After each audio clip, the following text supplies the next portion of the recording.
Back to our channel. మొట్టమొదట నీ దృక్పథం బట్టి నీ సక్సెస్ ఉంటుంది. నీ దృక్పథం బట్టి నీ జీవితం నిర్దేశించబడుతుంది. ఎందుకు దృక్పథం అని అన్నానంటే, నీ దృక్పథాన్ని బట్టి పరిస్థితులు మారిపోతాయి.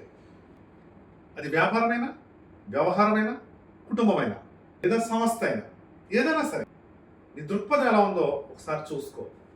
ఎందుకని అంటానంటే, ఒక ప్రముఖ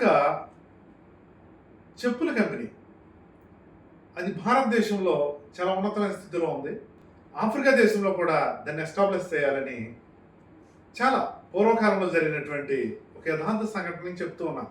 ఇద్దరు వ్యక్తుల్ని ఆఫ్రికా దేశానికి ఆ కంపెనీ పంపిస్తుంది. ఆఫ్రికా దేశంలో 2 ప్రాంతాల్లో వాళ్ళు ల్యాండ్ అవుతారు. ఫ్లైట్లో వెళ్ళి 2 ప్రాంతాల్లో ఇద్దరు వ్యక్తులు దిగుతారు. దిగిన వెంటనే కొన్ని గంటలకే ఒక వ్యక్తి హెడ్ ఆఫీస్కి ఫోన్ చేస్తాడు. ఇక్కడ పరిస్థితులు ఏం బాగోలేదు, మనకి ఇక్కడ బిజినెస్ ఏ విధంగానే అవ్వదు, ఇక్కడ కంపెనీని మనం ఎస్టాబ్లిష్ చేయలేం, ఇక్కడ ఉత్పత్తి చేయలేం, ఒకవేళ ఉత్పత్తి చేసినా మార్కెట్ చేయలేం. కారణం ఏంటంటే ఇక్కడ ఎవ్వరికీ చెప్పులు లేవు, చెప్పులు అంటేనే ఎవరికీ తెలియదు, ఇక చెప్పులు మనం ఎలా అమ్మగలదు అని హెడ్ ఆఫీస్కి చాలా చాలా నిరుత్సాహంగా ఫోన్ చేస్తాడు. అయితే రెండో వ్యక్తి వేరే ప్రదేశంలో దిగాడు. ఆయన చాలా సంతోషంగా ఆనందంగా హెడ్ ఆఫీస్కి ఫోన్ చేస్తాడు. చాలా సంతోషంగా చేస్తాడు ఆ ఫోన్.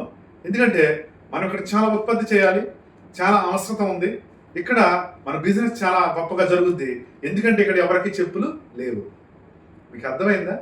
మొదటి వ్యక్తి ఏమన్నాడు, ఇక్కడ చెప్పులు ఎవరు వేసుకోవట్లేదు, మనకి ఇక్కడ మార్కెట్ జరగదు అన్నాడు. రెండో వ్యక్తి ఏమంటున్నాడు, ఇక్కడ చెప్పులు ఎవరికే లేవు, చాలా మార్కెట్ చేయొచ్చు అంటున్నాడు. అంటే ఉన్నది ఒకటే విషయం అక్కడ, కానీ వ్యక్తులు దృక్పథాన్ని బట్టి అక్కడ మనకి మార్కెటింగ్కి స్పేస్ కనిపిస్తూ ఉంది. నీ దృక్పథం మార్చుకుంటే నువ్వు ఎక్కడైనా వ్యాపారం చేయవచ్చని ఈ విషయంతో మనకు అర్థమవుతుంది. నీ దృక్పథ కోణం నుంచే నీ వ్యాపారం ఉంటుందని అర్థమవుతుందా?